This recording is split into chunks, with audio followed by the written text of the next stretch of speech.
they decided not to set up a new extruder kasi marami sila available resources. Wait lang po.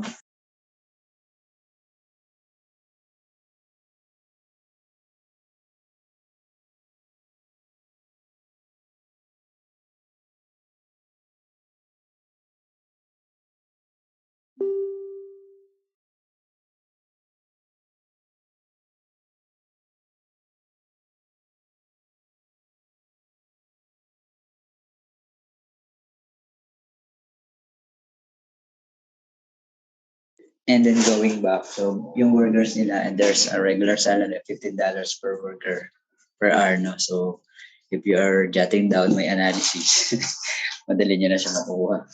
And then there's an overtime salary of 150% times more, so that is equivalent to $22.5. And then there's an overtime hours of 60 per quarter per worker. And then the layoff cost is equivalent to $2,500 per worker. And then that's for the workers. And then on the thermoforming processes, so that there are 25 thermoforming processes. And then the thermoforming press capacity is equivalent to 2,000 pounds per hour. And then meron siyang one worker per thermoforming press. And then the issue of subcontracting, so it has the options of subcontracting the production of plastic sheets to one of its supply chain partners. And then there is also a $60 per 1,000 pounds of plastic sheet produced by a subcontractor. And on the materials management processes, so there is a resin cost of $18 per 1,000 pounds. And there is also no shortage of resin in the market. There is a transportation cost of plastic sheets equivalent to $2 per 1,000 pounds. And on public warehousing, there is a material handling charges of $4 to $6 per 1,000 pounds unloaded at the warehouse. And then there's a storage charges of $10 to $12 per 1,000 pounds in storage at the end of each quarter. And then, well, on private warehousing, these are the considerations. The leasing options are far more favorable than building a new facility. And lease rates average to $4 per square feet per quarter. And then there's also 1 square feet required per 1,000 pounds of storage. And there's also operating cost of $4 per 1,000 pounds stored per quarter. So, ganun ka-detailed yung analysis. So, kaya nga if, ano pa lang yun you are just identifying the variables, the available information based on the case. So, as alam ko, nag-deadline nata ako noon na, kailan ba? This week ba o last week ba? So, since medyo mahirap, extend natin another month. Okay lang sa inyo. Siyempre, okay lang. And then also you have to consider the demand forecast for the black plastic tsaka yung sa clear plastic. So yun naman yung pinag-uusapan natin dito. Tama ba? O ibang case yung sinasabi ko. Ito naman yun, di ba? And then yun so you have if you have that analysis, you'll be proposing an aggregate production plan. Kaya yung sinasabi ko it's better if you have the Excel spreadsheet, the spreadsheet sample for aggregate plan, and then somehow you will be guided on the determination of your plans. So sabi ni Marito, hindi daw siya masyadong nabigyan ng emphasis during anong sabi ko? Hindi ko masyadong matandaan yung sinabi niya. Pero meron daw saan niya ba yun? Ayun, ano yung OM, Operations Management. Hindi na masyado siya na-discuss ng operation. So, yun. Ganun lang yung magiging flow niya. And then, once you have the aggregate plan for the raw material, and then an aggregate plan for the extrusion, and then you have the aggregate plan for the thermoforming. So, yun na. you have already answered the case, but there are also questions in the case, like how are you going to decide, or are you going to pursue public or private warehousing? So, syempre, you have to justify your analysis. We're going to consider the public warehousing or the private warehousing. So, what will be the total? Siyempre, ang pinag-uusapan natin dito is costing. No? So, siyempre, you'll be utilizing facility. So, is it good to invest in public warehousing, or to choose the public warehousing or private warehousing? So, of course, you have to justify the total cost for each. No? So, ayun. And then also you have to answer the discussion questions, like what factors do you think influence the action and decisions? And other is yung dalawa yung question doon, so A and B. Yun lang, yung dalawang question na yun. And then don't forget also your references. No? It's an individual case analysis. No? So you have to submit that. And then once you have already submitted that, edi tingnan natin kung ano yung analysis mo. So, ganun lang naman siya kasimple. Hindi pala siya simple, no? Kasi as of the moment, wala pa nagsasubmit. Alright? So, yun. Ganun po yung mangyayari. No? Okay? So, that's for the Specialty Packaging Corporation case. No? Medyo na ano ba kayo? Na-shock lang dun sa case kasi hindi ito yung normal case na ginagawa nyo. Ano? So yun. So be more resourceful and check the available materials on the internet. Napakarami naman ito.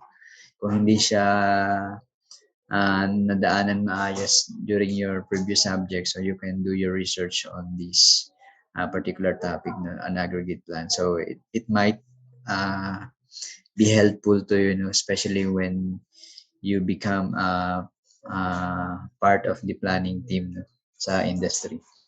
So, in lang. So, but for now, so let's proceed with the presentation of the team of Janine, Erica, Eva, Joyce, and Janine. No? So, I'm gonna share now the screen, and then please pay attention to their discussion. No? So right after that, of course, you'll be answering a quiz regarding the topic, a short quiz regarding the topic. All right, so I'm gonna share now my screen, and I will give the virtual stage for the presenter for today. All right, so let's all. So on your cue, sabihin niyo lang kung next na. Ganun lang naman. Ako na lang mag-share screen. Alright, so you may proceed now. So, good afternoon everyone. Yung topic na na-assign sa amin is yung purchasing organization in the enterprise. Next. So, ang coverage ng module na to ay yung Introduction to Purchasing Organization in the Enterprise, Centralized Purchasing, Decentralized Purchasing, Procurement Cost, and Suppliers Appraisal. Next. So, since yung global economy natin is growing, dapat yung isang organization ay maging competitive para makasaway sila sa mga trends or sa mga pagbabago. So, yung parang pinaka-standard nila is maabot nila yung pagiging world-class ng kanilang organization. So, for these competitive advantages to be achieved, supply chain relationships are improved and links between chain partners, which is yung suppliers and manufacturers, are tightened. Pag properly manage yung supply chain, yung mga benefits na pwedeng makuha or ma-acquire is reduced costs, faster product delivery, greater efficiency, and lower costs for both the business and its customers. Next.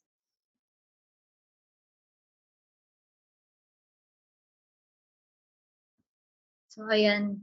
Yung purchasing organization ay yung organizational unit na responsible para sa lahat ng purchasing transactions ng isang company or ng isang enterprise. So, sila yung mga bumibili or nag-a-avail ng goods and services from different sources. Tapos, yung enterprise naman, yun yung mismong organization or yung mismong company. So, sa loob ng isang enterprise, may iba't ibang departments and yun, may hierarchy na nagaganap dun sa loob ng enterprise. Next. Yan. Centralized purchasing. A purchasing system in which all the departments of a company make purchases through a common purchasing organization. So, sa centralized purchasing, sa loob ng isang enterprise, di ba, may iba't ibang department. So, pag sa centralized purchasing, isang department lang yung nagpe-purchase ng goods or services para sa lahat ng branches ng company. So, usually, may ina-assign sila na purchasing manager. Yun yung head ng department na, yun nga, na bumibili ng goods and services para sa buong company. So, example na lang is, kunwari, sa isang company, merong 4 na department. Tapos, yung 4 na department na yon, syempre, kailangan nila ng office supplies. So, yung 4 na yon is bumibili ng office supplies from iba't ibang sources. So, with centralized purchasing, pwedeng mag-consolidate na lang tapos isang department na lang yung bibili sa isang supplier. Tapos, i-distribute na lang yun sa lahat ng department sa buong organization. So, suitable siya if isang plant lang ang hinahandle kasi mas mabilis yung distribution of goods. Next. Yan. Yan. So, centralized purchasing is suitable in cases where the organization runs one plant. So, hindi na siya pa isa-isang bili yung mangyayari. Tapos, yun, efficient siya when it in terms of inventory kasi yun nga, isa na lang yung source and hindi magulo yung pag-i-inventory. Next. Advantages of centralized purchasing. So, specialized and expert purchasing staff can concentrate on one department. So, mas makakapag-concentrate or mas makakapag-focus yung staff sa isang trabaho since yun nga parang one-way process lang yung purchasing, direct na sa isang supplier lang. Tapos yun, better layout ng storage space, mas may utilize yung skills yun since isa lang parang isang process lang, mas focus lang siya. Tapos kapag pag merong centralized purchasing, magre-result siya sa favorable terms. Like yan, easy terms of payment and higher trade discount. Tapos, standardization of quality of raw material. So, yung quality is maa-assure since, yun nga, parang, kumbaga yung word na suki, parang dun na nabili and trusted naman talaga kasi since dun ka na laging nabili dahil nga, yun nga, ang ina-apply mo ay yung centralized purchasing. So, minimum finance required, better supervision of materials usage, and mas kontrolado yung pagbili, tsaka na-avoid yung parang impulsive buying, parang ganong idea, or reckless buying. Next. Disadvantages of centralized purchasing. So, high cost of internal transport. Since centralized purchasing, 'di ba, isa na lang yung binibilhan nila. So, syempre magkakaroon talaga ng internal transport dahil yung isang bumili na yon i-deliver pa, parang idadala niya pa sa iba't ibang departments yung mga products. So, magkakaroon talaga ng internal transport cost.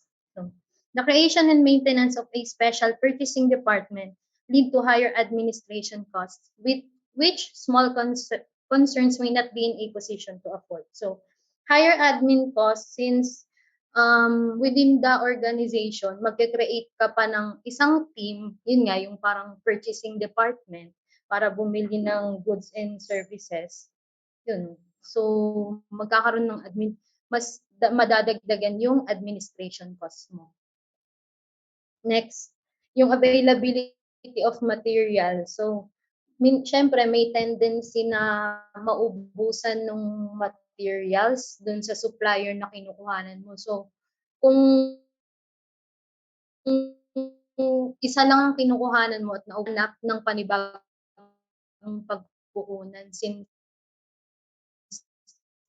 hindi mo naman alam kung dito ka nga lang bumibili, isa lang yung pinagkukunan mo. So parang yun lang yung pinagkakatiwalaan mo para sa mga binibili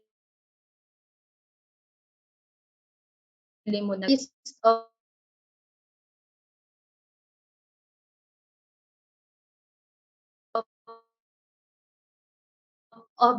na hindi na na-maintain man sa isang certain product. So, yun, mas mataas yung risk na hindi na-maintain or hindi nagagamit yung isang bagay. And yun, centralized purchasing is not suitable for plants or branches located at different places, parang delivery na magaganap. So, hindi siya suitable kasi pag malayo, yun, magte-take na, yun. Next.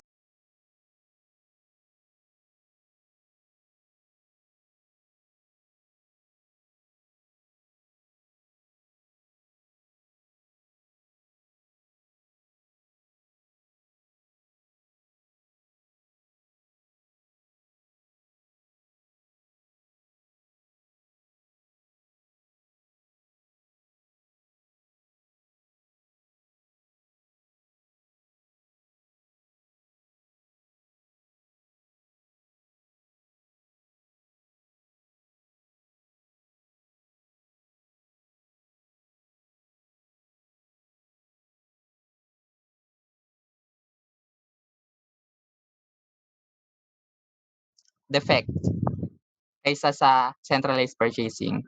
The centralized purchasing helps to purchase the materials immediately in case of an urgent situation. Kapag may urgent situation po tayo na kailangan natin bilhin, kapag na out of stock po tayo sa ating, kunwari sa production department or sa storage, mas mabilis po tayo makaka-order agad, hindi katulad sa centralized purchasing na order po kayo dun sa mismong manager pa muna bago sila umorder sa supplier. The centralized purchasing is just the reverse of centralized purchasing. This is suitable for organizations running more than one plant. Yan, under nga rin po ng decentralized purchasing ay kung yung centralized purchasing po ay may purchasing manager na naka-assign, dito naman po ay wala. Pero by department, may isa pong manager or isang person po na naka-assign para mag-purchase ng raw materials or products sa supplier.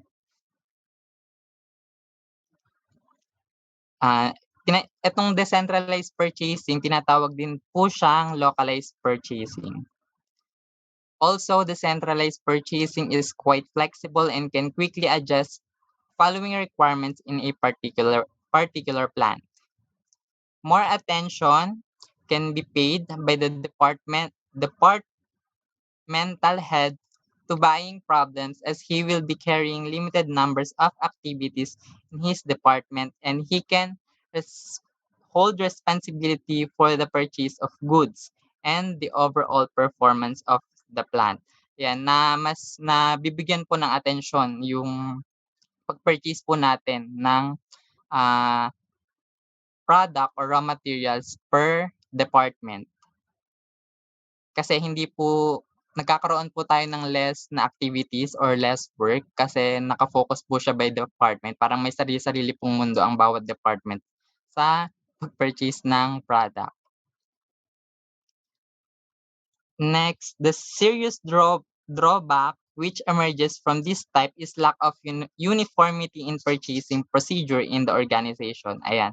Yung isa sa mga nagiging problema ng decentralized purchasing ay yung hindi pagkakapare-pareho ng process ng pag-order or pag-purchase sa supplier or sa binibilhan nila. Kasi may sari-sarili ngang activities silang ginagawa or iba't ibang process para umorder. At the same time, uniformity in prices cannot ensure and every departmental head may not possess the caliber of an expert buyer. Ayan, may hirapan sila sa pag-alam ng mga may kanya-kanya kasi silang presyo. Kumbaga, pag umorder ka ng isang product, may iba't iba silang, kunwari, iba yung supplier ng ganito, iba rin yung supplier ng ibang department. Kumbaga, magkakaroon po sila ng iba't ibang price, hindi magkakapare-pareho, kaya hindi rin yun alam ng ibang department na pwede pala silang makatipid kapag umorder sila sa ganitong supplier.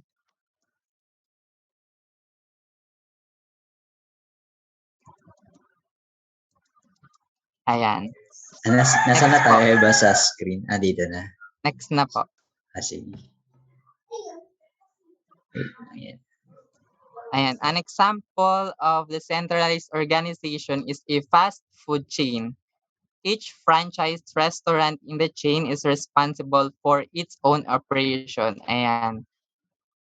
Katulad po ng sinabi ko kanina, ang decentralized purchasing po ay may kanya-kanya sa pag-order or pag-purchase ng isang materials or product. Ang pinaka-the best example po nito ay ang ating mga fast food chain na alam. Ayan, katulad po ng Jollibee, McDonald's, Chowking, KFC, Max's, Wendy's, Mang Inasal, Tokyo, Pizza Hut, and Shakey's. Yan po yung may kanya-kanya po silang branches. Ayan, pagkakaalam naman po natin na based po sa experience ko kasi nag-work po ako sa Jollibee, ayun nga po, sa amin po ang umu-order po ng mga products or materials is yung may specific manager po na naka-assign sa napagtrabahuhan ko. Bali, every branches po nun siguro, every manager din po ang may kanya-kanyang order. Sinusunod lang din po nila yung standard siguro kung paano yung pag-purchase ng materials or product. And next po, for the advantages of decentralized purchasing. Ayan, a decentralized purchasing system generally prefers because of the following advantages of it. Ayan, first advantage po ay we have materials can be purchased by each department locally as when required. Ayan, by department po, makakabili po ang mga bawat assigned person or makaka-purchase po ng kanilang mga need sa department po nila or sa plant locally. Next po is the timely availability of materials. Ayan, kapag sinabi pong timely, ito po ay done or occurring at a favorable or useful time. Ayan, napapanahon po yung availability ng pag-purchase natin ng mga materials. Mas mabilis po tayo makakapag-purchase. Next, for the advantages is materials are purchased in the right quantity of the right quality for each department easily.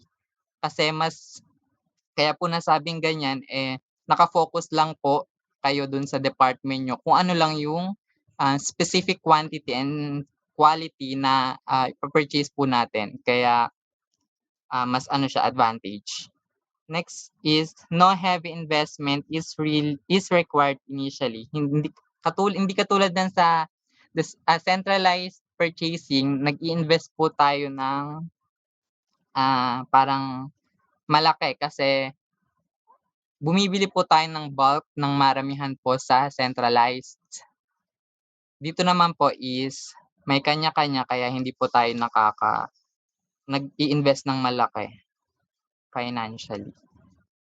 Next po, less cost of internal transport. Ayan. Kung yung sa centralized purchasing naman po ay marami po sila, nakafocus po sila sa internal transport. Dito naman po ay hindi, sa decentralized.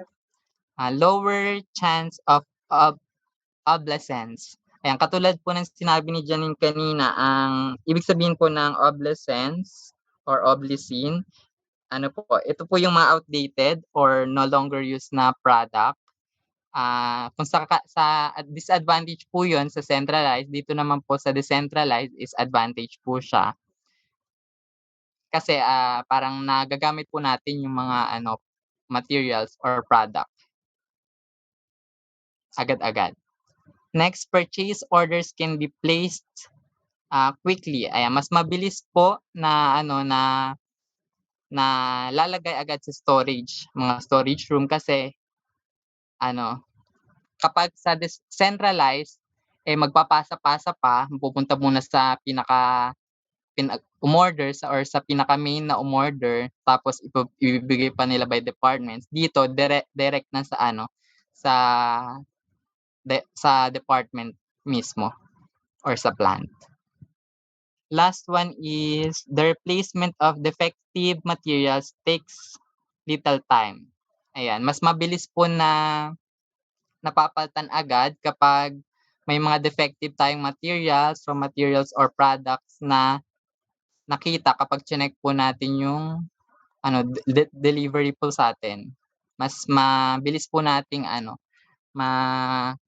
makakapag-comply agad kapag sa replacement na ng mga defectives. Next po is the advantages of decentralized purchasing system generally refuses because of the following disadvantages. First disadvantage is organization loses the benefit of a bulk purchase. Yun na nga po. Ito naman po yung disadvantage niya na hindi masyadong makakatipid kasi sa centralized makakapag-order tayo ng maramihan, which is makakatipid nga naman. Dito naman ay hindi kasi may kanya-kanya. Next po is the poor layout of space.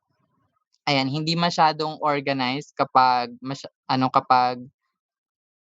by department yung pag-order. Masyado siyang magulo. More finance is required. Ayan, kung sa centralized makakatipid tayo, sa decentralized naman po ay hindi. Duplicate purchase of materials. Ayan, ito po yung kalimitan na nararanasan ng mga fast food chain. Katulad po nung sa pinagtrabahuhan ko kasi hindi po masyadong nakafocus or hindi po masyadong nagkakaroon ng magandang communication yung assigned person or assigned manager na umu-order po dun sa mga supplier. Kaya minsan nagkakaroon po ng duplication of materials or raw materials. Disadvantage din po ang specialized knowledge may be lacking in purchasing staff. Ayun. Hindi po masyadong knowledgeable yung syempre yung order po is yung manager. Ang mag-aasikaso naman po kapag dineliver yung product or yung materials is yung staff na naka-assign po dun sa storage. Syempre hindi naman po siya yung totally na umorder ng ng mga product na yon. Kumbaga ginagayad lang siya ng manager na umorder kaya hindi niya masyadong alam totally kung ano yung naging transaction. Next, there is a chance of over and under purchasing of materials. Minsan din, kalimitan, nagkakaproblema din po sa sobra at kulang na pag-purchase natin ng mga materials or products. Next, fewer chances of effective control of materials. Fewer chances of effective control of materials. Ayan. Based po sa pagkakaintindi ko, hindi natin masyadong makokontrol yung pagdating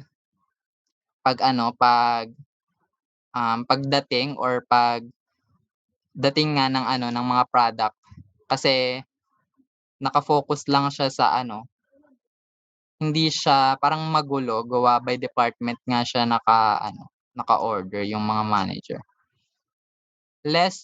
Next po is less technical skill obtain. Ayan, hindi nga po masyadong natitrained yung yung mga assigned person kasi bigla-biglaan naman din or by department naman din kasi po yung naka-assign. And next, more clerical work.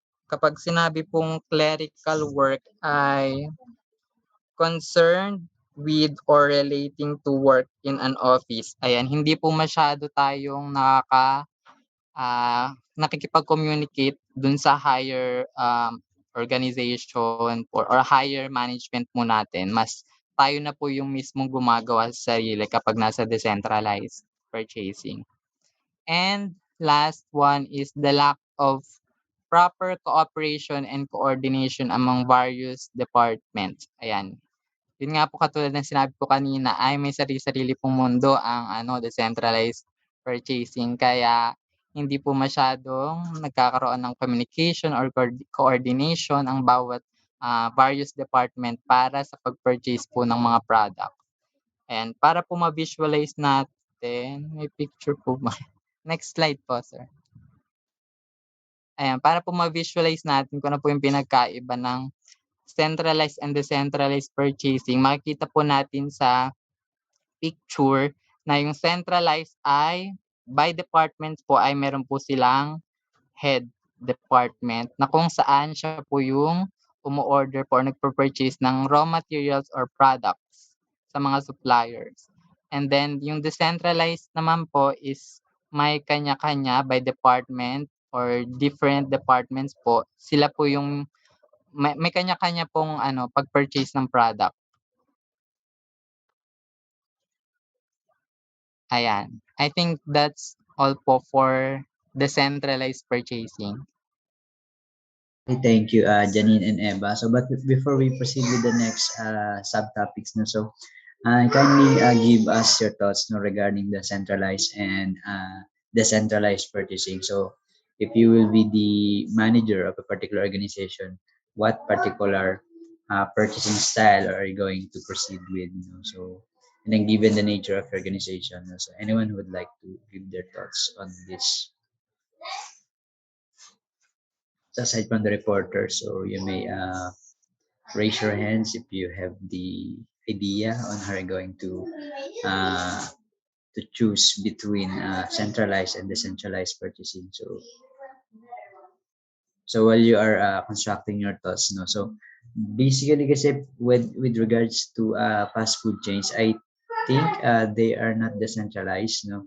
So centralized pa rin siya, especially as I've known, KFC is they have this one whole planning office, and then they are distributing the demands, no, the supplies for each store, no, kasi isa lang may-ari niya, eh.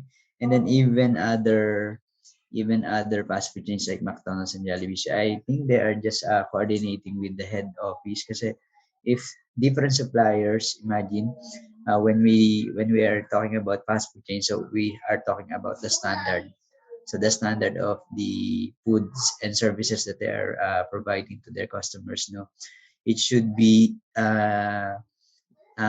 equal to all. So it must be on the same quality as well with the other branch, no. So I don't think these fast food chains fall on the decentralized category. So I think they are on the centralized purchasing scheme, because as I've said nga, they are just coordinating with the head office, no.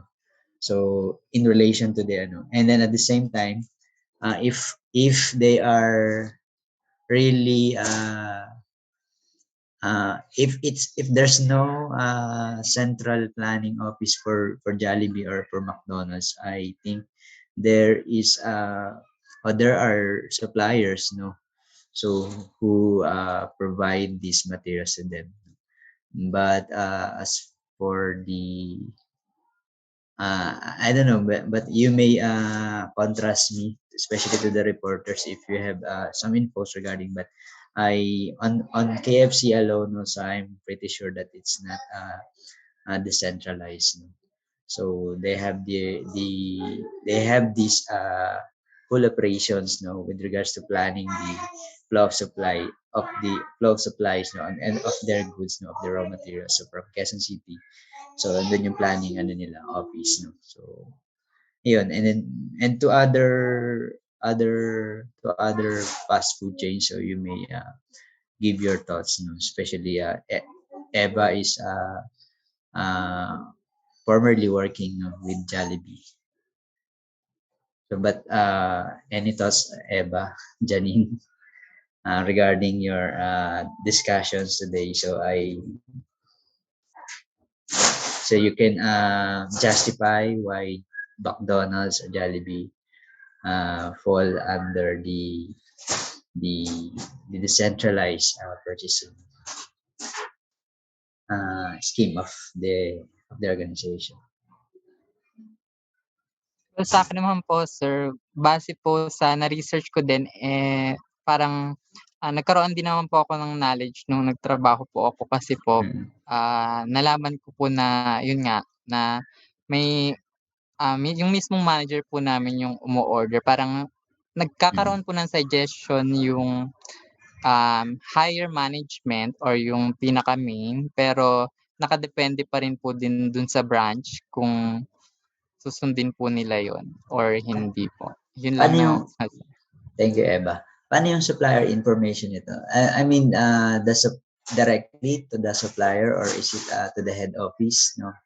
Managing Directly po, sir. sa supplier. Apo. Ibig sabihin, Jollibee has these contracted suppliers to provide these raw materials, and then Opo, yes po. okay, so Kasi po mas you're mapapabilis nga naman po. okay, kasi imagine if you're going to communicate with the head office, and then the head Opo, office sir. will communicate to the supplier, so papunta pa sa inyo. So at least in this scheme, so one step was eliminated. So okay, so what about the others? So if you're going to choose between centralized and decentralized purchasing, what are you going to apply in your organization?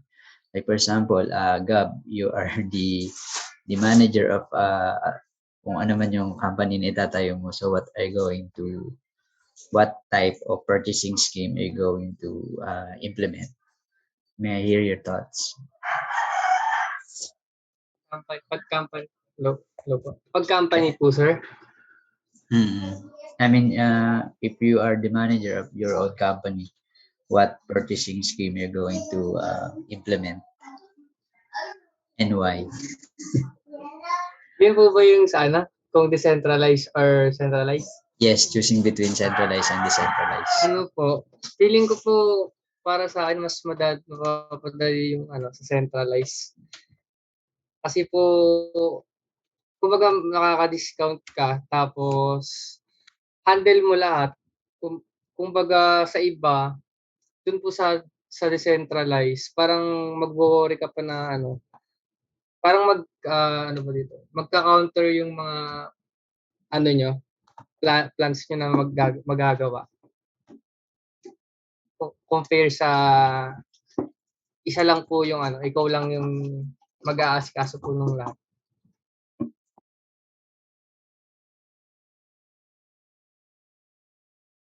Okay, thank you, Gab. So on the premise of Gab, so he'll be using or be utilizing the centralized purchasing kasi daw ay para hindi na mas maging complicated. No? So what about the other? Thank you, Gab. What about the other? So may I hear your thoughts? Let's call teka lang, hanap tayo sa page 2. Let's call Ella, Jean. Ella, may I hear your thoughts? Yes po. Good afternoon po. Good afternoon. Kung ako po magiging manager, mas gusto ko po yung centralized po. Kasi po ayun nga po, less cost na po siya. Tapos, isahang transaction na lang po yung mangyayari para po tapos isa din po yung isang team na lang po din yung mag-aasikaso kasi po nung pag-purchase po sa supplier, hindi na po hindi na po kailangan intindihin pa po ng ibang department ta's mag-focus na lang po sila dun sa mismong work po nila. Ta's gusto ko din po kasi yung mas organized po at hindi magulo po, gano'n po. Okay, thank you, Ella. No? Actually, tinatry ko lang i-apply nyo kung paano nyo siya i-attack in an IE way, no? But then, in an IE way, no? So, imagine, no, for industrial engineers, we always attack the system, no? So, we always want improvement to the system. So, and then on the concept of lean manufacturing, so redundant activities should be eliminated, no? Because, like for example, so actually complementing yung sinasabi ni Ella and then ni Gab kanina. So, but because kasi on my perspective, no, so and then again it's actually based on a case to case basis, no? But then favorably we're considering the centralized purchasing. So with regards to system, to the process, no, so imagine you are operating in a multiple departments and then there are several purchasing officer, no, for each department. So imagine you are paying for that you are paying for five purchasing officer, no, for each department if you are employing the decentralized purchasing, no. So in that case it's a waste, di ba? So yung pinapasweldo mo doon, yung ginagawa niya activity is a waste. So instead of meron siyang isang work talaga in particular that really helping, no, the organization to provide more effective service o kaya kung product na pinoproduce nila is providing more assistance dun sa product development and so on. So isa yun, yung some consideration yun. At the same time, so if there's a higher tendency of purchasing products na similar with other. So if you are you have your system engineering right now, so you have your subject system engineering, no. So attacking it from top down approach, no. So imagine you are implementing you're going to implement a new system and then you're going to consider the purchasing the procurement a method that will be applied, no. So sa system engineering kasi naman perspective is we consider each department and then talking about the materials needed by each department. So you have to compare each materials. Baka kasi this material will be also needed, no, by another department pero ang function niya isa lang din naman. So if in that case, so may eliminate natin din duplication ng procurement ng duplication na rin in a sense, no, ng mga items o materials na pwede namang isa lang or dalawa, di ba? Yun lang talaga yung kinakailangan ng isa. Yun lang yung requirement ng isang system. And then base din sa mga nabanggit kanina nila Eva and Janine dun sa disadvantages and advantages ng bawat isa. So sa decentralized kasi is there's also and parang prior to the accounting and prior to the accounting activities naman ng department.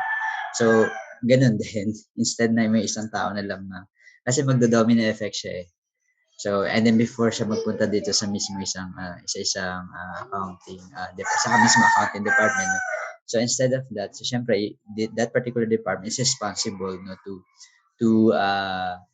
to clean all the mess, no, or kaya parang ganun yung task, no. But then kung ito yung kung activity mo to, of course you have the responsibility to settle, no, all the necessary documents, no, para naman pagdating sa mismong accounting department, so mas madali na siyang masasettle and then may i-book.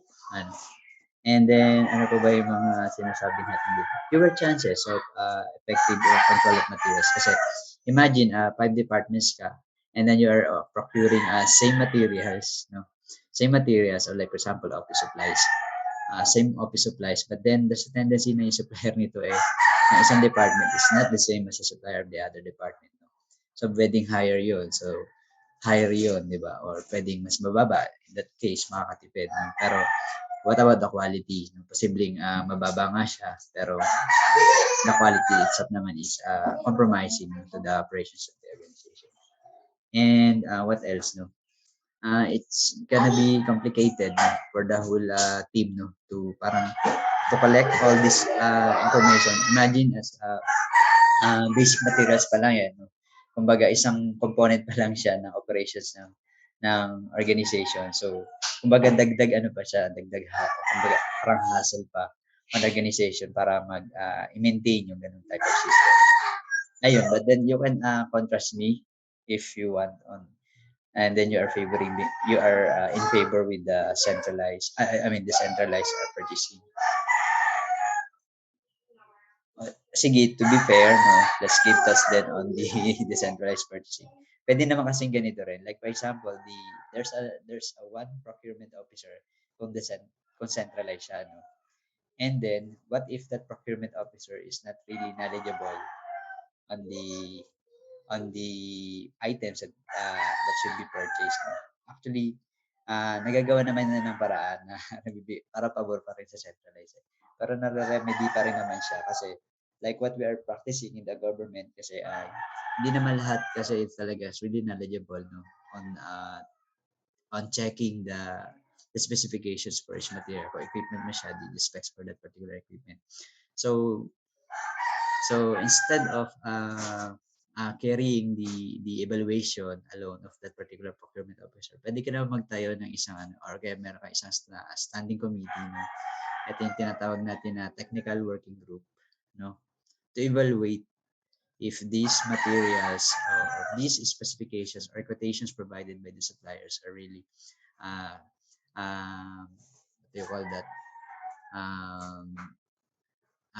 qualifying to the requirements specified by the end user, on which the end user is your company or that particular department. So pwede naman ganun yung mangyayari, no?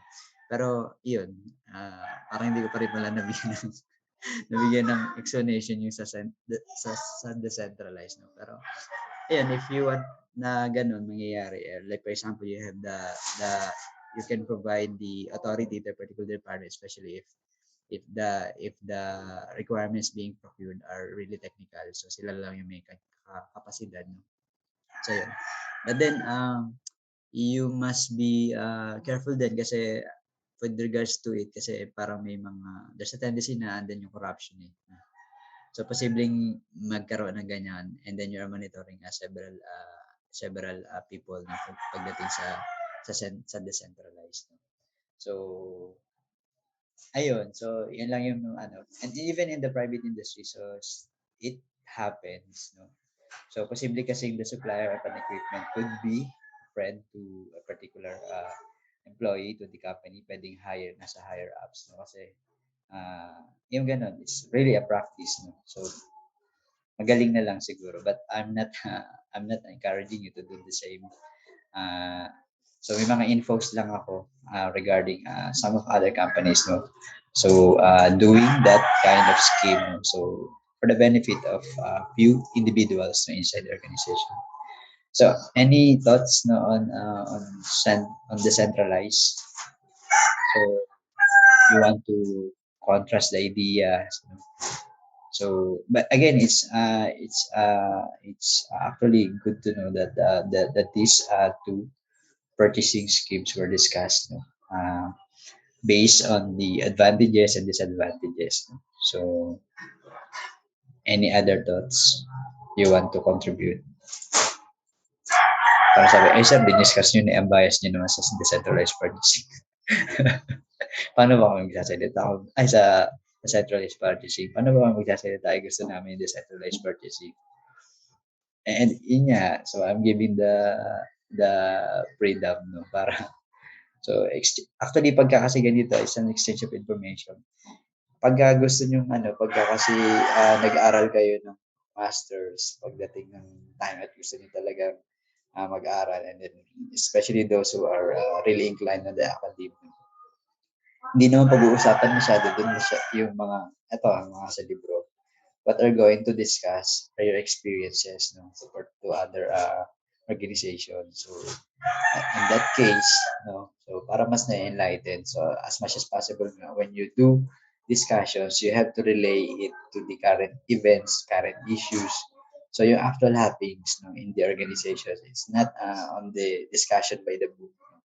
So if that could be more interesting, especially to all of you, kasi eventually you'll be entering the employment world. Yung sa magtatrabaho. And then some of you right now are currently employed. No? So, yun. So, magandang marinig din, especially if Johnny is connected with the manufacturing industry. And who else? Yung mga iba pa ba na working aside from Johnny? Si Johnny lang kasi alam ko eh. And yun lang. Okay, so mukhang wala naman magsasalita. So let's proceed with let's continue the discussion. I'm gonna share the screen again.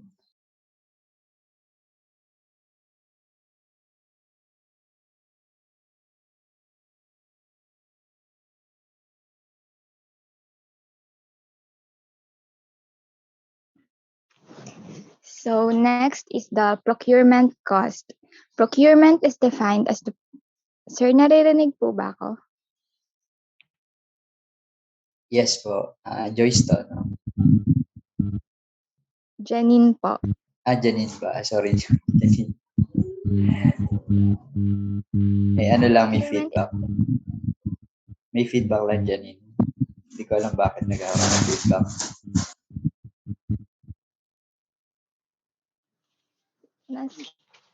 Naka-phone okay. lang kasi ako. Okay lang. Okay na po. Yan, okay. Baka electric bat. Wala po kaming kuryente eh. Ay, sorry. Oo nga pala. Ng logic. Sige. Pero may nagpi-feedback eh. Sige lang. Mag-earphones. Sige po. Baka mas maganda pag naka-earphone. Hello. Hello Yan, po. mas malinaw. Thank you. Procurement. Procurement is defined as the process of establishing terms and conditions for acquiring goods and services from external sources.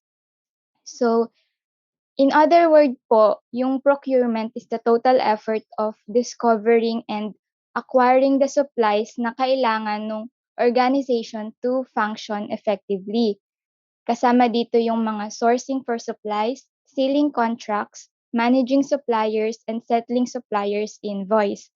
And yung procurement, ini-ensure niya that the business or enterprise are optimizing themselves and nagko-connect po sila para makakuha ng best suppliers for the best price na kailangan nilang makuha.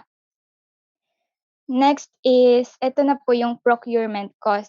Procurement cost is the key performance indicator or KPI that is vital to supply chain management.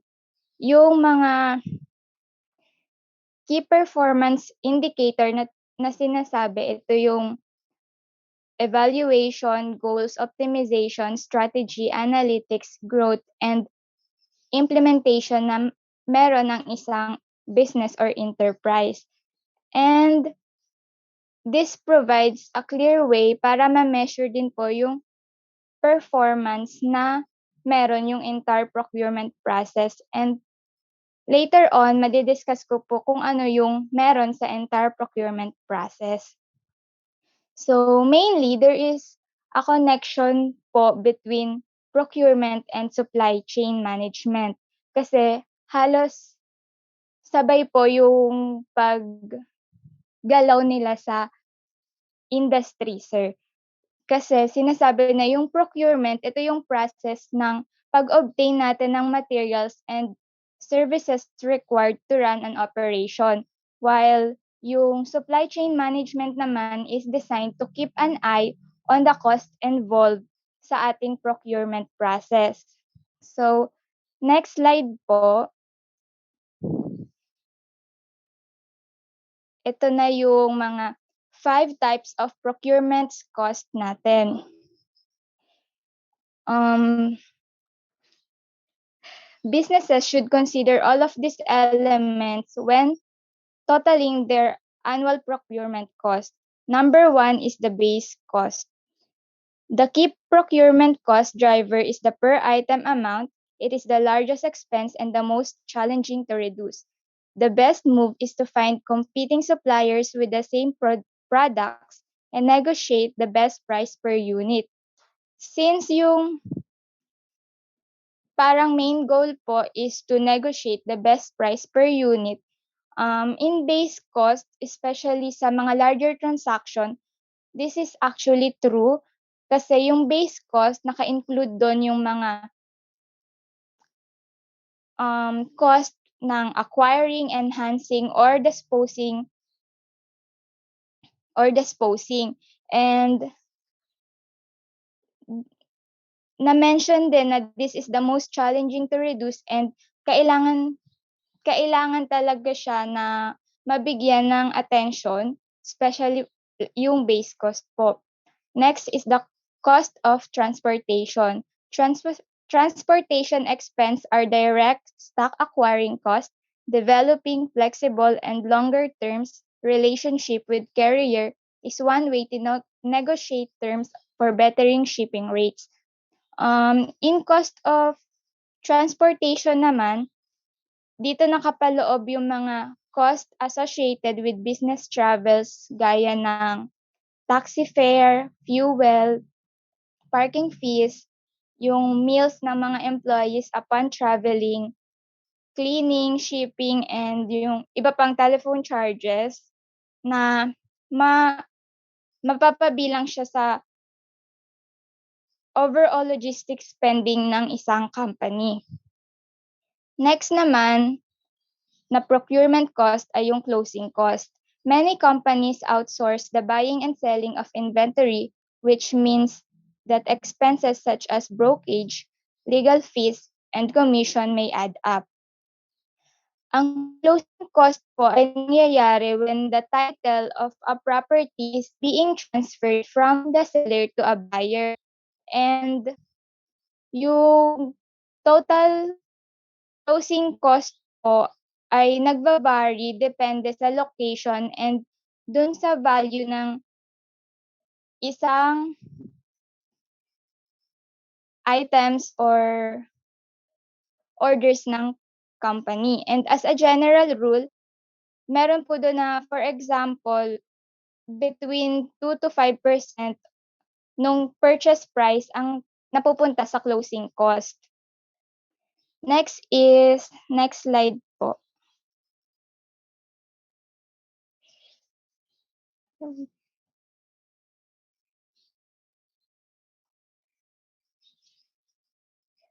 Number 4,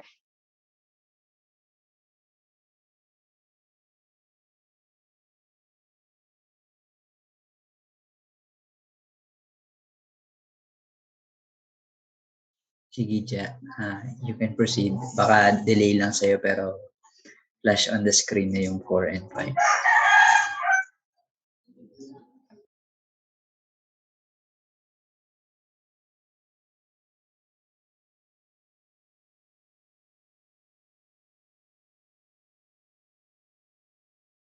Janine, naka-mute ka if you are speaking. for the taxes and duties, for inventory acquired overseas, there are considerable costs associated such as government charges like tariffs, tax rates, and more.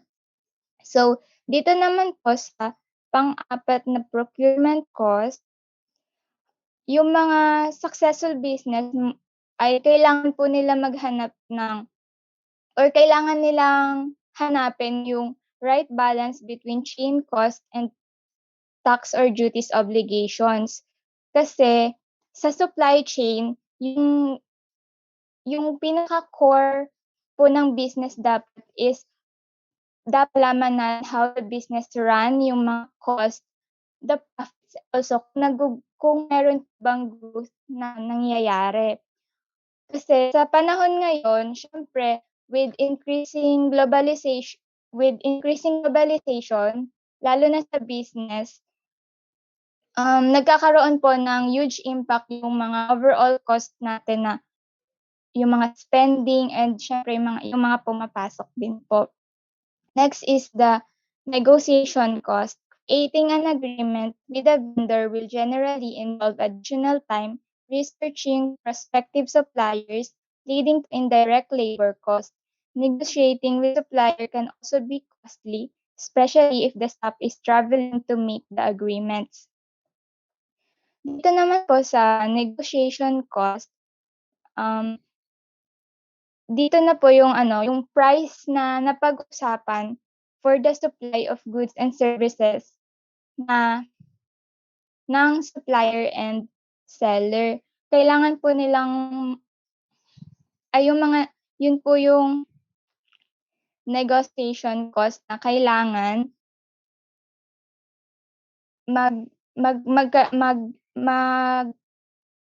pay din ng attention yung isang business. Next slide po is yung mga ways to reduce procurement cost. Since the main goal is to reduce the cost of procurement, there are several best practice na kailangan rin i-apply yung companies sa mga industries. Ito yung mga pwede nilang i-utilize. May mga 4 ways na pwede nilang i-utilize to reduce procurement cost. Number 1 is reduce or avoid tail spending, also known as maverick or rogue spending, which entails expenses that are uncontrolled and not officially approved by management during procurement process. And para po ma-reduce yung ganitong type na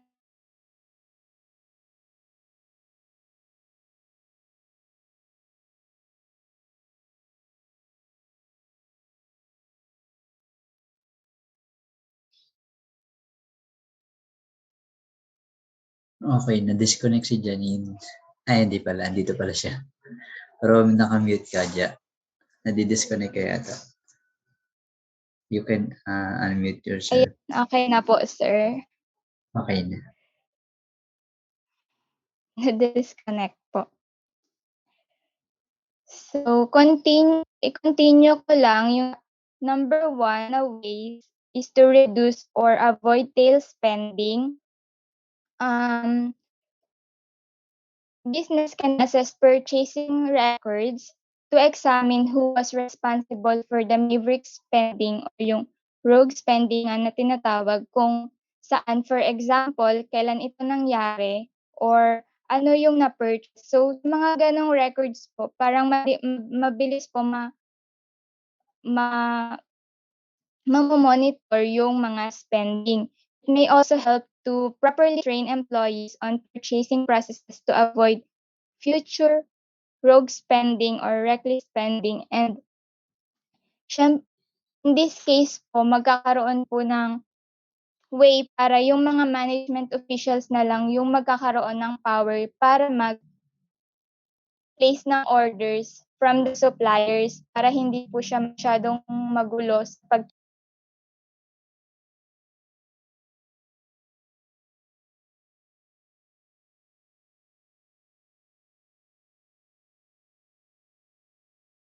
Wala ka ulit dyan.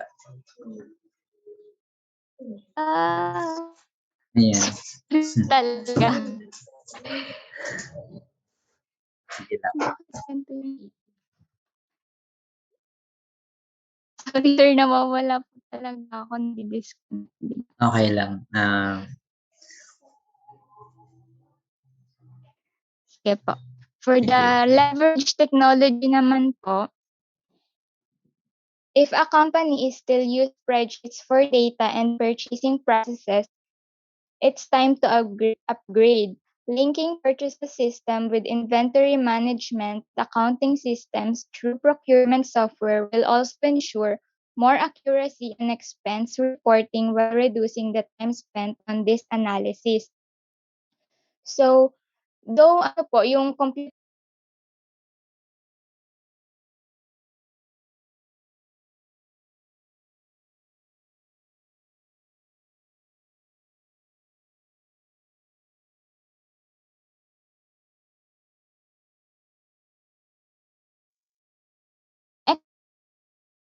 encourage spending, though yung pag-upgrade po pag-upgrade nito nung mga technology na ginagamit lalo na sa pag-record ay magkakaroon nga po ng initial cost para ma-set up yung ganitong process. Pero on the other part naman po, syempre mas makaka-save po tayo ng money in the long run kung more efficient yung gagamitin nating strategy, and also kailangan na rin or mas preferable din po na mag-conduct daw ng spend analysis regularly. Next is oversee risk management. Ensure that the process or procurement doesn't depend solely on the major supplier and their decision. Make sure that the agreement still gives the company power to oversee decisions and actions regarding the supply chain.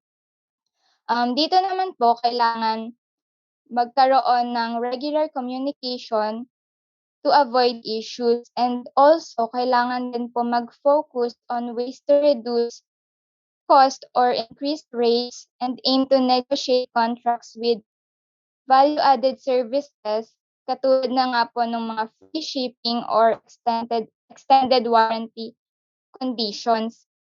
Number 4, review inventory levels. High levels of unsold stock sitting in the warehouse may indicate that the company is simply purchasing too much inventory from the suppliers. Since yung goal po is to reduce procurement cost, one way po para gawin yun is to review sales para ma-measure natin yung consumer demand, and pag nagawa po natin yun, ang na-order lamang is yung mga kailangang na products para ma-meet po yung demand na kailangan. And in that case po, mas mamomonitor yung cost natin. Next is, dito naman po, i-discuss ko yung 7 key steps of a procurement process na kalimitan na-o-observe naman natin ngayon, lalo na nung usong-uso yung online yung online shopping. Pero sa business industry, medyo parehas siya, kaso may onting different lang yung pag-approach. Etong mga na to will ensure that the supply chain procurement process run from the start to finish as long as nagagawa po sila ng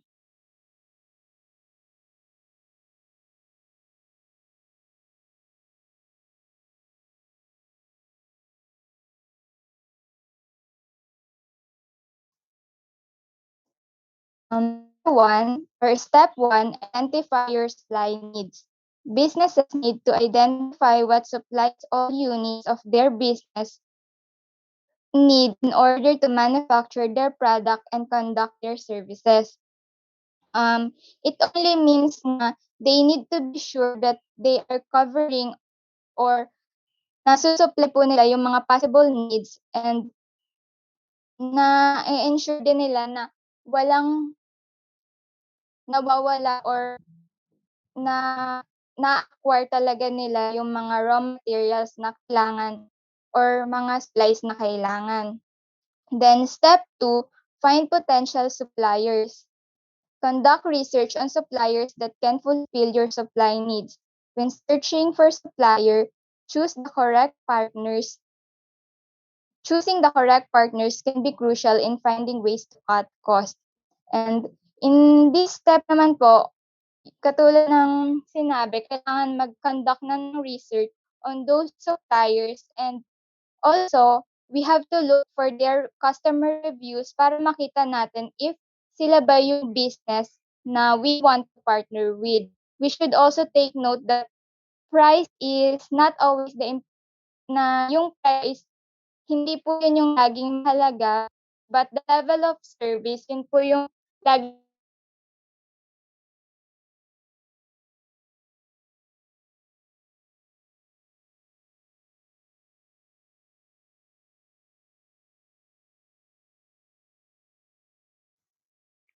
ah, na sa we should kailangan i-take note po na yung price is not always the important. Kumbaga, kailangan tingnan din natin yung level of service kasi baka mamaya yung supplier nga, though sobrang mura siya, pero lagi namang magkakaroon ng delays sa pag-ship or delays sa pagbibigay ng supply sa'yo. So, medyo magkakaroon ka din dun ng loss ng loss or medyo mawawalan ka pa rin. Next is step 3, negotiate contracts with suppliers. Construct contracts with suppliers that make clear pricing, volume of work, and delivery timelines expectation. So, sa step 3 naman po, kailangan i-make sure na yung expectations natin as a buyer ay clear and if hindi naman po nila ma-meet yung expectation, if hindi ma-meet nung suppliers yung mga expectation na gusto mo, then doon sa contract, pwede kang maglagay na pwede mong i-terminate yung contract if hindi na nila nasusunod yung mga expectations na gusto mo from the suppliers. Step 4, develop a purchase requisition and release purchase order. This requisition will state that supplies being shipped, quantity, carrier information, supplier information, and transportation expectations. This will make it clear to all parties what is being transported and what cost, and serves as a reminder of delivery expectation. Sa step 4 naman po, ito yung kailangan na magkakaroon ng pagmamonitor sa schedule and maging updated ka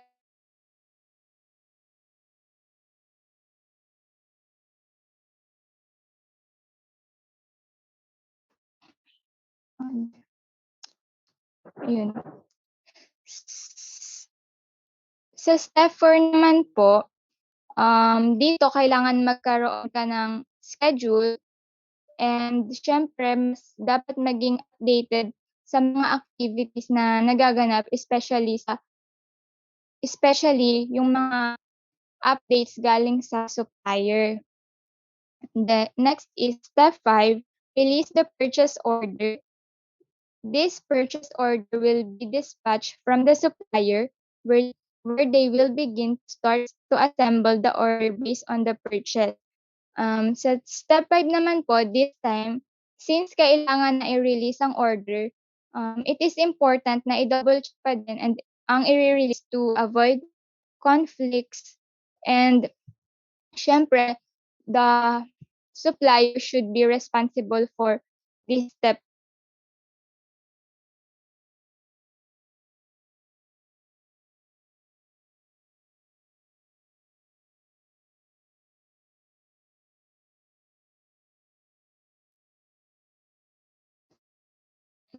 Step 6, naka-unmute na ba? Step 6 is the complete payment. The supplier will then invoice you based off of the quantity and types of supplies being ordered via the purchase requisition. They will assemble the order for you and you will complete the payment process through the invoice. Then, yung step 6 ay isa rin po sa mga halagang step sa procurement process dahil you have to pay the exact amount and of course, para mas maging smooth yung transaction between the supplier and the buyer. And as a buyer naman po, kailangan na mas sila naman yung maging responsible lalo na sa pagbabayad.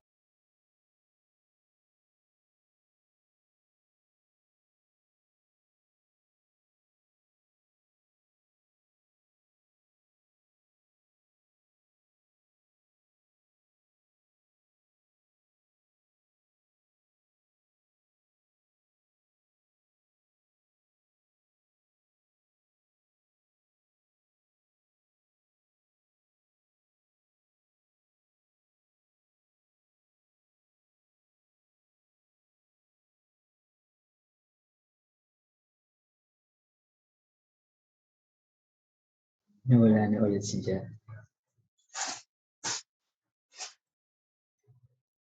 Ja. Let's check na data pa siya.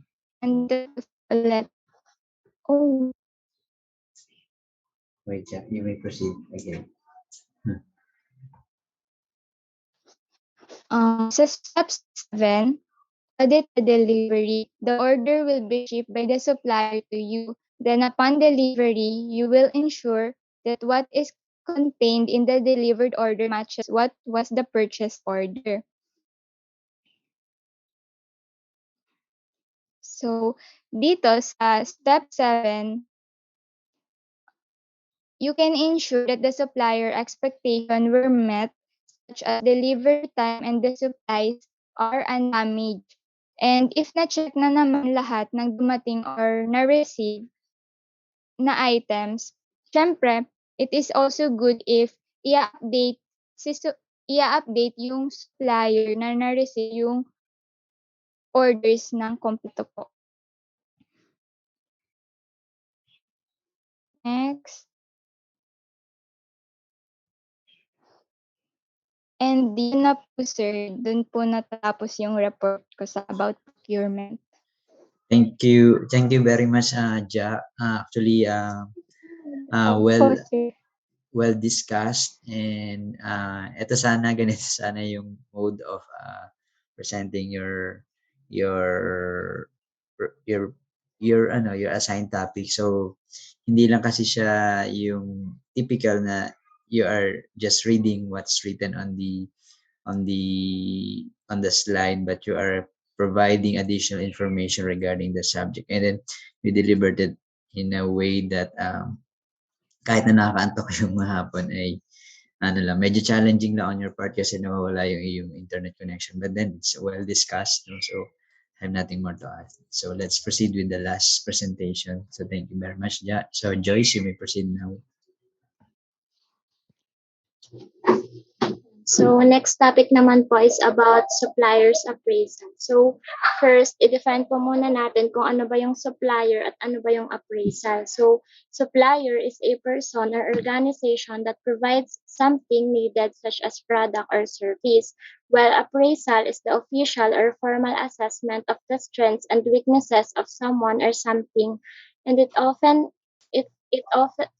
involves observation or some kind of testing. So from those definitions po, ang supplier appraisal is an assessment of a potential supplier's capability of controlling quality, delivery, quantity, price, and all other factors to be embodied in a contract. So basically po, from those definitions, ang supplier appraisal po ay nagre-refer sa process ng pag-evaluate at pag-approve ng potential suppliers by using quantitative assessment. So, next po, sir. Sa isang organization, isa sa importanteng process na kailangan nilang i-perform ay ang evaluation at selection ng supplier. So, there are 7 critical steps involved in the supplier evaluation and selection process. Next po, sir. So, step 1 po is to recognize the need for supplier selection. A purchasing manager might begin the supplier evaluation process in anticipation of a future purchase requirement. Engineering personnel may provide some preliminary specifications on the type of materials, service, or processes required, but will not yet have specific details. So dito po sa first step, usually involved po dito yung pagre-recognize ng requirements sa pag-evaluate at pagpili ng supplier for an item or service. Yung isang example po nito is kung yung provider po ba ay may resources na necessary to assure na reliable sila pagdating sa on-time delivery ng services nila. And then second step po is step 2, which is to identify key sourcing requirements. So throughout the supplier evaluation and selection process, it is important to understand the requirements that are important to that purchase. These requirements often determined by internal and external customers within the value chain and can differ widely from item to item. So dito po sa step 2, nag-identify po yung purchasing manager or yung team ng mga requirements, and Ang mga example requirements nga po na included sa evaluation ay yung supplier equality, cost, and delivery performance. So, step 3 po. Next po, sir. Step 3 po is to identify potential supply sources. Purchasers rely on various sources of information when identifying potential sources of supply. So, dito po, naghahanap po yung purchasing manager ng mga information at isa nga po dun sa example na hinahanap nilang information is yung kung gaano po ka-well yung existing suppliers to satisfy the cost, the quality, and other performance variables. And there are various resources that may be a good sources of information when seeking to identify potential suppliers. So una po is yung current suppliers. The advantage of this approach is that the purchaser does not have to add and maintain an additional supplier. Dito po sa current suppliers, mas easier and quicker po yung information dahil familiar supplier na po sila ng organization. And then next naman po is through internet searches. Sir, pakibalik po. Yan. So next naman po is through internet searches and social media. So today, buyers routinely use the internet to help locate potential sources that might qualify for further evaluation. So dito po sa internet searches and social media, ang example po dito is yung LinkedIn, Facebook, or Twitter. Ito daw po yung mga platforms na pwede nilang makuhanan ng information about potential suppliers. Next po, sir.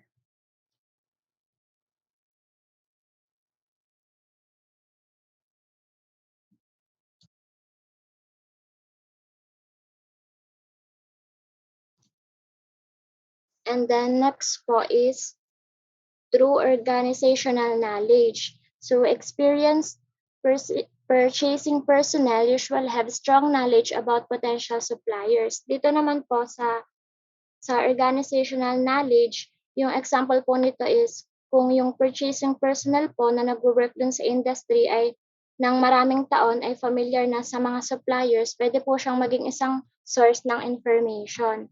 And then next naman po is through trade journals. So suppliers also use trade journals to advertise their products or services. Yung example po ng trade journals is yung mga magazine, yung newspapers, sila daw po yung excellent source ng latest business news. And then next naman po is through trade shows. So buyers attending trade shows can gather information about potential suppliers while also evaluating the latest technological developments.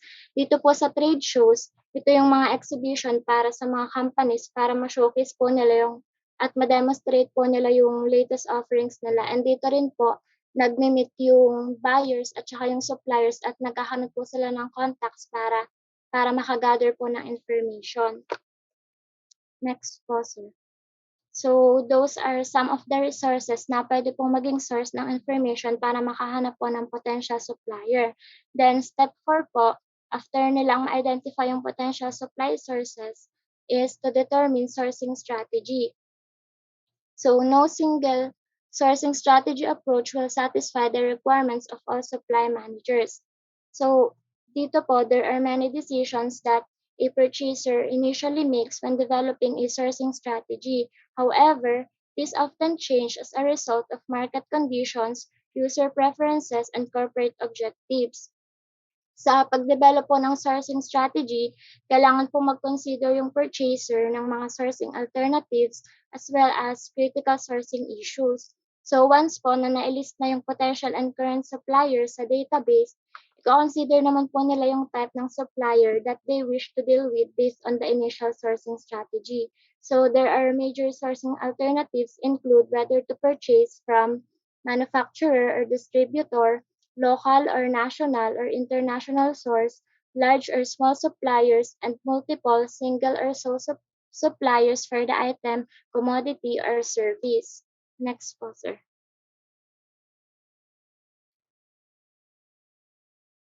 So each of these sourcing alternatives will generate specific issues na kailangan pong ma-address para ma-achieve yung effective source selection process.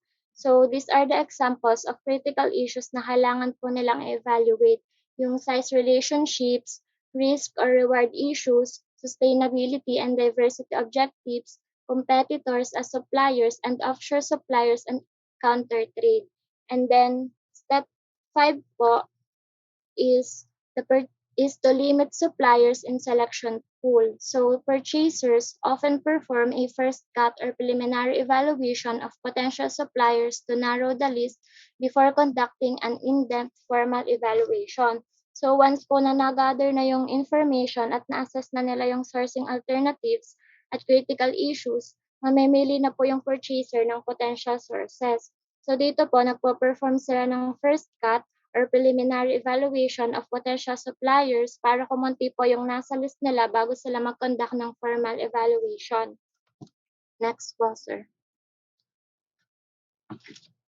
And then next step po is the step 6, which is to determine the method of supplier evaluation and selection. So this requires a finer level of evaluation detail that used in the initial process. Dito po, once na nakat na nila or na-eliminate na nila yung mga suppliers na hindi capable, magde-decide na po ngayon yung team kung paano nila i-evaluate yung remaining suppliers na maaaring maging qualified po. And then, tapos po sa pag-evaluate nila, pwede pang through supplier provided information na dito po mismong nagpo-provide yung supplier ng details about sa kanila, kagaya po ng mga cost compositions and cost drivers. Tapos pwede din pong mag-conduct yung team ng visits sa supplier para mas maging accurate po yung assessment nila sa supplier. And then, sir, next po. And the final step of the evaluation and selection process is to select supplier and reach a contract agreement. The buyer and seller may have to conduct detailed negotiations to agree upon the specific details of a purchase agreement. Once the agreement is reached, the contract will have to be managed. Sir, next po. So ito po yung sample supplier evaluation and sample recommendation form. Sa sample supplier evaluation po, nag-identify po sila ng mga categories kagaya po ng quality systems, and under po ng quality systems yung process and control systems, total quality commitment, parts per million defect performance. And then number 2 po is yung management capability, under po nun yung management or labor relations and management capability. Then number 3 po is yung financial condition, and under po nun yung debt structure and turnover ratios. And then number 4 po is yung cost structure, and under po nun yung cost relative to industry, understanding of cost, cost control, or reduction efforts. Then number 5 po is yung delivery performance, and under po nun yung performance to promise, lead time requirements, and responsiveness. And then number 6 po is yung technical or process capability, under po nun yung product innovation, process innovation, and research and development. And then number 7 po is yung information systems capability, and under po nun yung EDI capability and CAD or CAM. And then yung 8 po is yung general, under po nun yung support of minority suppliers, environmental compliance, and suppliers supply-based management. So, pagkatapos po nilang mag-identify ng mga categories, nag-assign po sila ng weight on each category, then nag-identify po sila at nag-weight sa subcategories, then may scoring system po sila. Tapos after po nilang ma-review yung evaluation results, gagawa na po sila ng decision para i-select yung recommended supplier po. Then dito po sa next picture is yung sample recommendation po nila. So dito po sa sample recommendation, i-represent po nila to or i-justify sa supplier, sa committee po or manager na meron pong final authority para mag-decide po at mag-award ng contract agreement po. Yun lang po, sir. Thank you very much, Joyce. No? So, if you're going to summarize the discussion for this group, so they have provided us the basic infos on procurement, purchasing, and then the purchasing organization, and then the enterprise, and then the advantages and disadvantages for centralized and decentralized purchasing, and as well as the the procurement cost. So there are five basic types of procurement cost. So the base cost, as well explained by Janine, and the cost of transportation, closing cost, taxes and duties, negotiation cost, tail spending, ways to reduce procurement cost. So one is to reduce or avoid tail spending. So these are actually the some of the activities na hindi masyado na-account, no, with regards to ano, like for example, uh, I don't know if na-mention niya kanina what are the examples for tail spending, but then several activities like yung signages, no? So pag-provide ng signages is also an additional tail spending. Consultation to expertise to experts, no? So consultation to experts, no? And other professional services, no? Also one form of tail spending, and others, no? As well as the marketing activity is also a tail spending. And then leveraging technology, so for improvement, no? So it's actually innovation, no? And risk management, overseeing, review of inventory levels, and then there are 7 steps of procurement process, no? So it's well discussed by them, and then as well as the suppliers appraisal, no? So naman the purpose of this particular topic is how we're going to commence the appraisal, no, or to proceed with the appraisal of your suppliers, no. But basically kung known company na naman kayo, or oo nga, the company itself as well as is a well-established organization, so hindi na masyadong ginagawa to, no. Pwera na lang kung meron tayong new products, no, to offer or to provide, so that's the time that we are looking for another supplier. Pero it's normally happening for a startup, no, for a new organization, but if it's a established organization, so it's most likely parang seldom to happen. So, and then yun, so merong tayong evaluation process and selection process na kinoconduct. So coming from the recognizing the needs, no?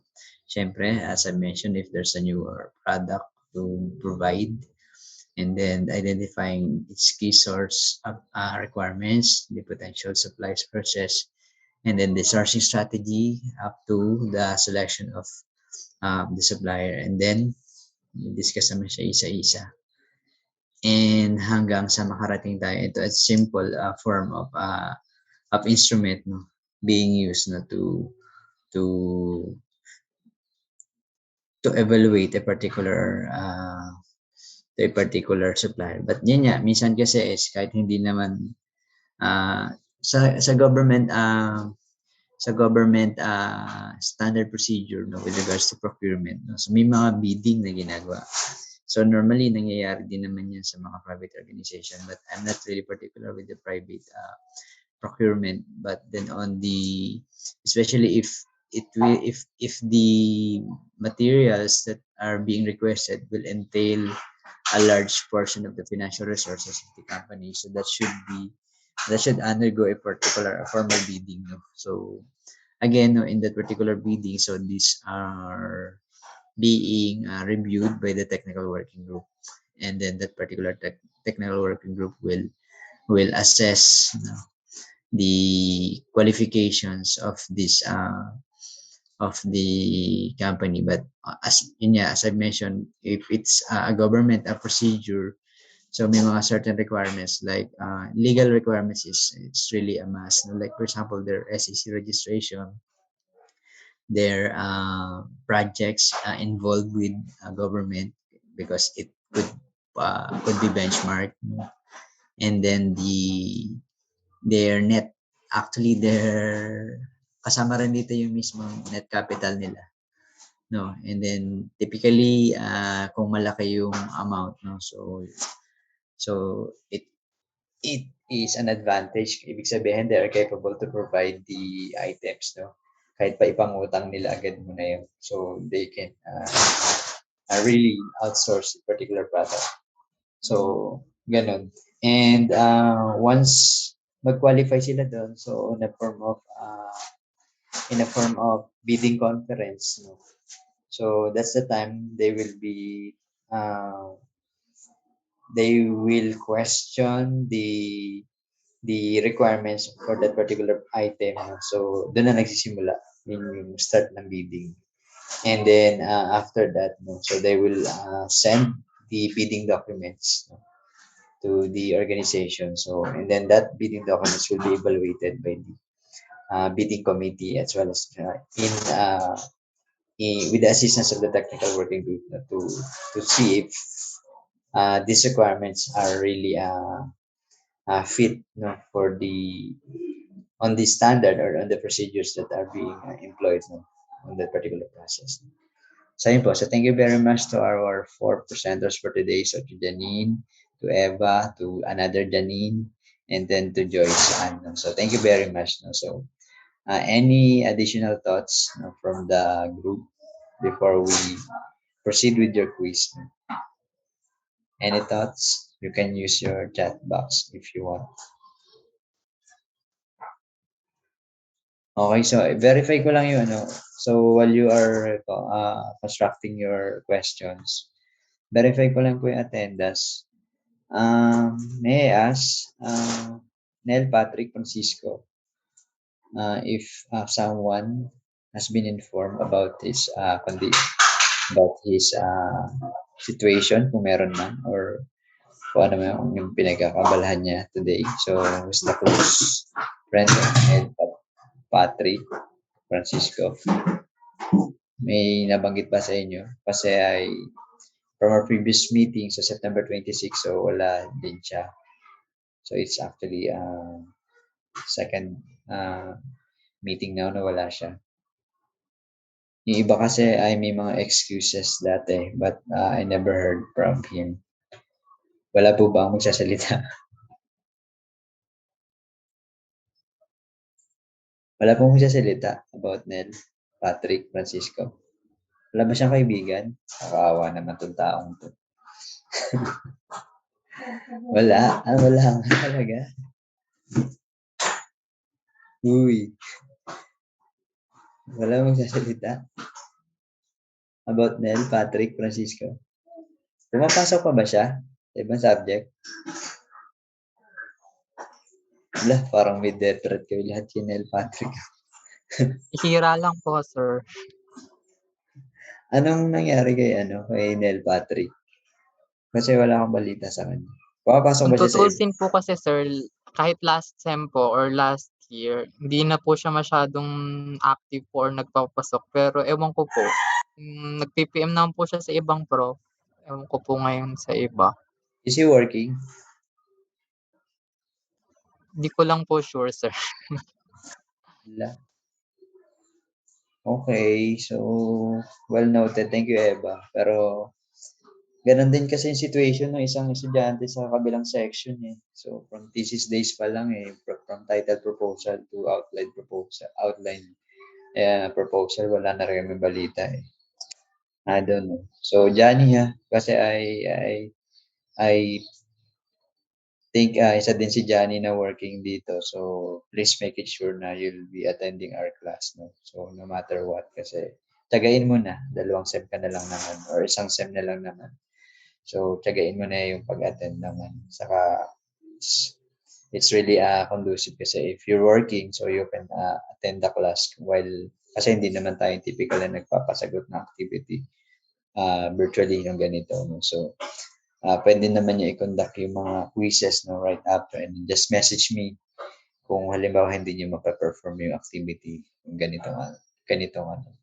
So yun lang, but then make time, no, pagka mga exam. Yun. So paki-inform si Nel Patrick Francisco So, pakisabi is, kung working siya, please, kung ano naman yung explanation niya, pakibigyan kami ng information kasi as much as possible, we are trying to be lenient to everyone. So, ang dami na nating binigay na, kasi nga dahil pandemya, so binigyan na natin ng chance lahat para makaano. And then, yun lang. So, sana lang is, at least inform naman kami. Hindi naman di naman masama, di ba, na mag-inform sa mga instructor kasi yun lang, for monitoring lang din naman. At the same time is baka may mga pinagdadaanan siya. At least, mas may intindihan namin siya as their instructor. So, yun lang. And wala siya. Teka lang. What about Mau Santiago? Nandito na si Mau. Naka-attend ba siya? Parang na-disconnect daw siya kanina. May nagsabi. Daw sila ng internet. Nawalan. Sige. Di absent. Tapos si Christian Villabando. Andito ba si Christian? Wala. Okay. Sige, thank you. So, tatlo yung wala. So, si Christian, si Mau Santiago, at si Nel Patrick Francis. Okay. Pero kasama si Christian Jose dun sa picture kanina. Kasama ba siya? Di na-disconnect siya. So, andito daw si Jose kanina. Patingin niya daw yung picture.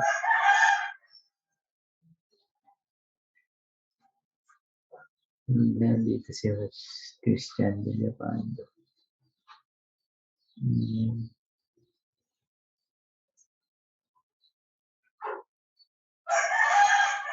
ko makita siya. Yun, nandun pala siya. Katabi ng iba. And then below Monica Aguilar. Sige, ano natin si Christian Villapando. Pakisabi, mag-message sa akin bakit nawala siya. Okay, thank you. So, for now, so you can take this quiz. No? So, madali lang naman yung quiz. Pwedeng hulaan. So, I'm gonna post it on the chat box. So, yun na po yung quiz. And then, you may leave the room if you want. Thank you very much. Ingat po tayong lahat.